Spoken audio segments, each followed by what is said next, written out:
1 दिसंबर से शुरू हुए संसद के शीतकालीन सत्र में दोनों सदनों में हंगामेदार रूप से कार्रवाई जारी दिखी। पहले ही दिन राज्यसभा में उस समय भी जोरदार हंगामा हुआ जब कांग्रेस अध्यक्ष और राज्यसभा में विपक्ष के नेता मल्लिकार्जुन खड़गे ने नए सभापति सीपी राधाकृष्णन का स्वागत करते हुए जगदीप धनखड़ के अचानक इस्तीफे का जिक्र छेड़ दिया।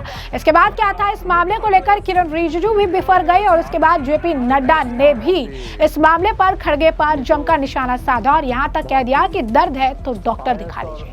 खड़गे के इस बयान पर किरण रिजिजू भड़क उठे और सरकार की ओर से तीखे पलटवार कर दिए। ये मामला यही नहीं रुका, बल्कि बीजेपी ने कांग्रेस अध्यक्ष को डॉक्टर से दिखाने तक की सलाह दे डाली। आखिर खड़गे ने जो है उपराष्ट्रपति जो थे पूर्व से लेकर ऐसा क्या कह दिया कि उच्च सदन में हंगामा छिड़ गया। दरअसल हुआ यह कि खड़गे ने कहा कि जगदीप धनखड़ का अचानक और अप्रत्याशित इस्तीफा संसदीय इतिहास में अभूतपूर्ण है। उन्होंने कहा कि सदन को उन्हें औपचारिक विदाई देने का अवसर भी नहीं मिला, जो बेहद दुखद है।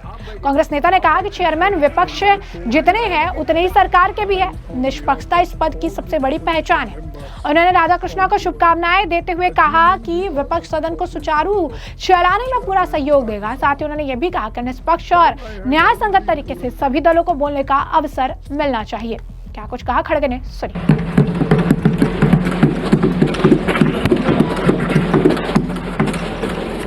Honorable Chairman, I rise today to extend heartiest felicitation on my own behalf and on behalf of all the opposition members on your assuming the august office of Chairman Rajya Sabha. While I had already congratulated you on election as Vice President of India, I again take this opportunity to reiterate the same on the floor of the House. At the threshold, I wish to re-emphasize the critical importance of the office of the Chairman, Rajya Sabha, which the Constituent Assembly had intended. Chairman, sir, on your rest the heavy responsibility smooth conduct of the proceedings of the August Council of States, which goes a long way in maintaining the dignity and pivotal relevance of the House. In this context, I consider it apt to quote the following sage words of Dr. Sarvapalli Radhakrishnan, which in a different way our Deputy Chairman has spoken, but this is a relevant portion I am reading from Radhakrishnan's speech. So the first Vice President and Chairman of Rajya Sabha, during his acceptance speech on 16th May 1952, I belong to no party. Why I am saying? Because many people claimed that you belong to their party. So I belong to no party, and that means I belong to every party in this House. It shall be my endeavor to uphold the traditions, the highest traditions of the parliamentary democracy, and act towards every party with fairness and impartiality, with ill will to none and goodwill to all. A democracy is likely to degenerate into a tyranny if it does not allow the opposition groups to criticize fairly, freely, and frankly the policies of the government. This is Sarvapalli Radhakrishnan's speech. So I am quoting this, and this is the occasion to remind all of us in these circumstances. Sir, the valuable observations were made by Dr. Sarvapalli Radhakrishnan way back in 1952 are still very relevant and pertinent Sir, incidentally, you have not only assumed the same office of Dr. Radhakrishnan, but also share his name, Radhakrishnan जी. तो आप तो राधाकृष्णन जी के हमनाम हैं. हम आशा करते हैं कि आप उनके हमख्याल भी होंगे. So, Chairman sir, I wish to draw your kind attention to an interesting fact, which is that Sri C.K. Kuppaswamy, मैं और एक बार पढ़ता हूँ कि Sri C.K. Kuppaswamy, your uncle has been a member of Indian National Congress and elected to Lok Sabha thrice from Coimbatore, which had been your parliamentary constituency now. Honorable Chairman, Indian National Congress staunchly stands by constitutional values and time-honored parliamentary traditions and structured debates and smooth conduct of proceedings of the House. Hence, sir, kindly be assured of our cooperation with you in the conduct of the proceedings of the House. Fair and impartial conduct of the proceedings of the House and providing just opportunity to members of each party, irrespective of the fact whether they belong to the opposition or treasury benches. Needless to state, is essential for the credibility of the august office. Sir, in this context of time-honored parliamentary traditions, I hope you will not mind that I am constrained to refer to your predecessor's completely unexpected and sudden exit from the office of the chairman Rajya Sabha, which is unprecedented in the annals of parliamentary history. Chairman, Rajya Sabha, being custodian of the entire House, belongs as much to the opposition as to the government.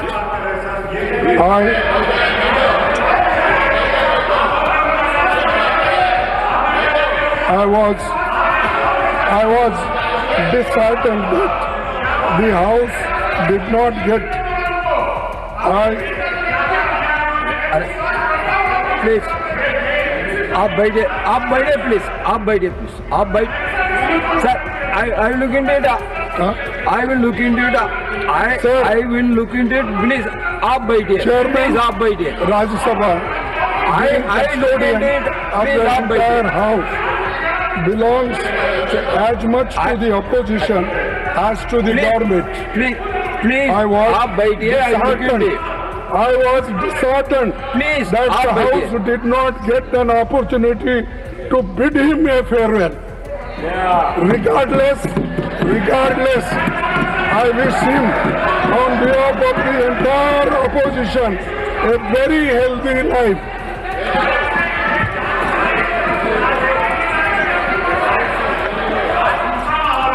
It is our fond hope, rather we are confident that you will take care of the entire sections of the House. Sir, we are confident that you will be impartial and treat the opposition and the treasury benches in equal measures. Sir, मैं last में ये कहूँगा, सभापति जी, अपनी बात पूरी करने से पहले मैं आपसे अपील करना चाहूंगा कि आप अपने आसन से उस तरफ ज्यादा न देखें, उसमें खतरा है।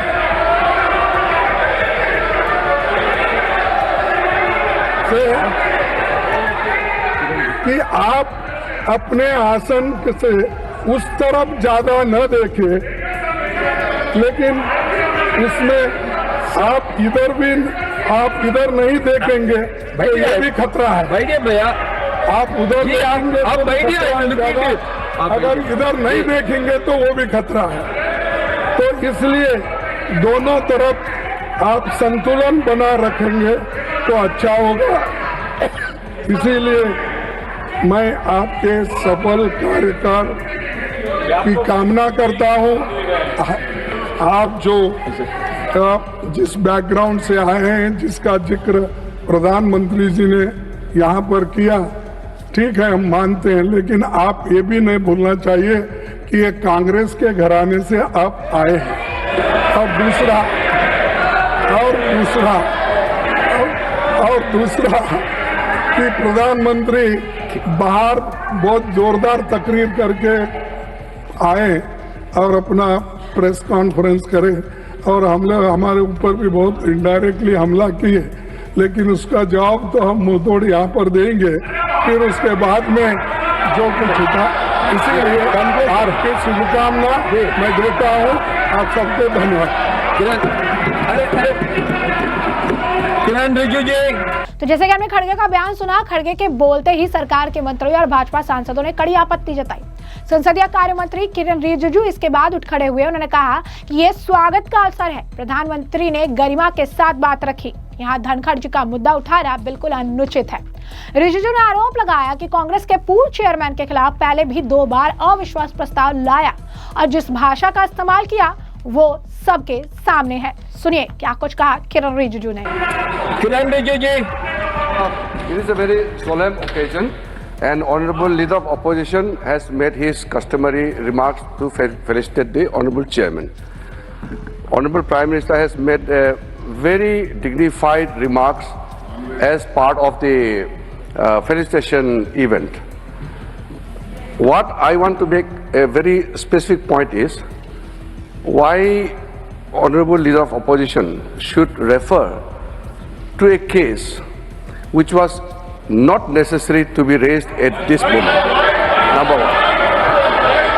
Now, अगर मैं एक तर्क देना चाहता हूं, आप सुन लीजिए, एक ही तर्क मैं दूंगा। खड़गे जी, आपका लोकसभा में लीडर ऑफ ऑपोजिशन, आप और आपका चीफ व्हिप जयराम रमेश जी, आप लोगों ने जो हरकतें की हैं, मैं इस सदन में जिक्र करना नहीं चाहता हूं। एक लोकतंत्र में हम एक दूसरे के प्रति सम्मान देना चाहिए। आप बैठिए जी, आप बैठिए। ये तो एलओपी साहब अगर वो विषय से नहीं भटकते तो मुझे कहने का आवश्यकता नहीं पड़ता। सर, ये जो उन्होंने जो मैटर रेफर किया है, ये बहुत अनफॉर्चुनेट है। मैं सदन पर सिर्फ इतने याद दिलाना चाहता हूं कि आप लोगों ने भूतपूर्व उपराष्ट्रपति को, भूतपूर्व चेयरमैन को जिस भाषा का इस्तेमाल करके आप लोगों ने जो अपमान किया, आप क्या वो भूल गए? आप लोगों ने भूतपूर्व चेयरमैन के बारे में जो अनाप शनाप बात करके आप लोगों ने रिमूवल मोशन जो सर्व किया है, और जो भाषा, वो कॉपी अभी भी हमारे पास है। कांग्रेस पार्टी और आप लोगों ने फॉर्मर वाइस प्रेसिडेंट के खिलाफ जो भाषा का इस्तेमाल किया, जो आप लोगों ने रिमूवल नोटिस में जो शब्दों का इस्तेमाल किया, आप लोग खुद सोचिए कि चेयर का गरिमा को आप लोगों ने कितना तार किया है, और आज आप यहाँ ध्यान देने का काम करते हैं। Sorry sir, this is a solemn occasion. My appeal is, please don't refer to anything which is not necessary on this solemn occasion.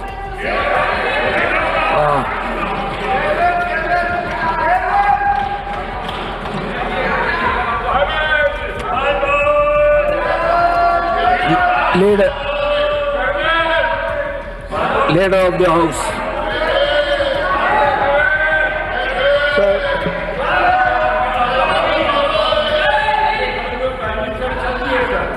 तो जैसा कि आपने सुना, किरण रिजिजू के बाद नेता सदन जेपी नड्डा ने भी खड़गे पर जमकर निशाना साधा। कहा कि इस गंभीर मौके पर कांग्रेस अध्यक्ष ने अनावश्यक मुद्दे उठाए। बिहार और हरियाणा में कांग्रेस और विपक्षी गठबंधन की हार का जिक्र करते हुए कहा कि बिहार हरियाणा की हार का दर्द आपको बहुत तकलीफ दे रहा है।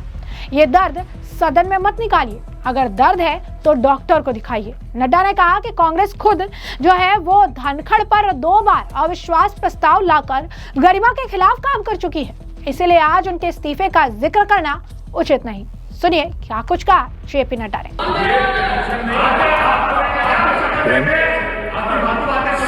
इम्पोर्टेंट, आपका स्वागत हो रहा है, सारा सदन कर रहा, प्राइम मिनिस्टर बीच में छोड़ के चले जाएं, ये आपकी पीठ का अपमान है इस सदन में। No, not at all. Now, leader of the house. सभापति जी, वैसे आपके सम्मान में जो मुझे वक्तव्य देना है वो सभी वक्ताओं के पश्चात अंत में देने का है, लेकिन मैं बीच में सिर्फ इतना इंटरवीन करना चाहता हूं कि हम ये जो बहुत ही पायस और बहुत ही एक अच्छे वातावरण में आपका फेलिसिटेशन करने का जो कार्यक्रम है, उस कार्यक्रम की हम गरिमा भी बनाए रखें और उसके अनुसार ही अगर हम चर्चा करेंगे तो अच्छा रहेगा। आज के दिन जिस बात की चर्चा बीच में हमारे बहुत ही सम्मानीय लीडर ऑफ ऑपोजिशन ने बात लाई, उन बातों के बारे में अगर चर्चा करने लगे फेयरवेल के विषय पर और बाकी सारे विषय पर, तो मुझे लगता है कि वह इररिलेवेंट भी है और वह समय प्रासंगिक भी नहीं। फिर यहाँ से भी चर्चाएं होंगी कि आपने चीयर लीडर कहा था, फिर यहाँ से भी चर्चाएं होंगी कि आपने उनके खिलाफ 1 नहीं 2 बार उनके खिलाफ अविश्वास प्रस्ताव दिया था। तो ये चर्चाएं, जो वातावरण बना है उस वातावरण को बनाने में वह जिसे कहा जाए वो it is an obstacle in the good and congenial environment debate which was going on, number 1। Number 2, प्रधानमंत्री जी पर रेफरेंस करना लीडर ऑफ ऑपोजिशन की का कि आपने बाहर वक्तव्य दिया और हम भी देंगे। मुझे लगता है कि हमारे बहुत ही सम्मानीय है लीडर ऑफ ऑपोजिशन। ठीक है, आपको बिहार की हार ने, हरियाणा की हार ने, महाराष्ट्र की हार ने काफी तकलीफ पहुंचाई है, लेकिन तकलीफ को डॉक्टर के सामने बोलना चाहिए। तो जब डॉक्टर के सामने वक्त आएगा तो आप बोलिएगा और जब समय आएगा तो बोलिएगा, लेकिन इस अच्छे डिबेट के बीच में मुझे लगता है कि आपके द्वारा आप सभापति के रूप में पहली बार हाउस को कंडक्ट कर रहे हैं, आपके सम्मान में सभी लोग वक्तव्य देंगे तो अच्छा रहेगा, यही मैं कहना चाहता हूँ। तो जैसे कि आपने इनका बयान सुना, बता दें आपको कि प्रधानमंत्री नरेंद्र मोदी ने भी कुछ इस तरीके का मिलता जुलता बयान जो है आज शीतकालीन सत्र शुरुआत में ही दिया था, जहां पर उन्होंने कहा था कि ड्रामा जो है हार का, जो आप कह सकते हैं कि जो पचा नहीं पाए हैं, तो उसका ड्रामा जो है सदन में ना करें, यहाँ पर इसे सुचारू रूप से चलने दें। और उसके बाद खड़गे के द्वारा जो है कहा गया था कि हम इस चीज का मुंह तोड़ जवाब प्रधानमंत्री को देंगे। काफी सारी बयानबाजी की गई थी और उसके बाद जो है आप देखिए किस तरीके से खड़गे ने कुछ ऐसा जिक्र किया, पूर्व जो है आप कह सकते हैं कि धनखड़ का जिक्र कर दिया उन्होंने, पूर्व उपराष्ट्रपति का, जिसके बाद किरण रिजिजू और जेपी नड्डा दोनों भड़क उठे और उन्होंने खड़गे को जमकर जो है उनकी क्लास लगाई। और जैसा कि आपने इस वीडियो में भी देखा, ऐसे में अब इस पूरे मामले पर आपकी भी जो राय हो हमें कमेंट सेक्शन में कमेंट करके जरूर से जरूर साझा करिएगा। धन्यवाद।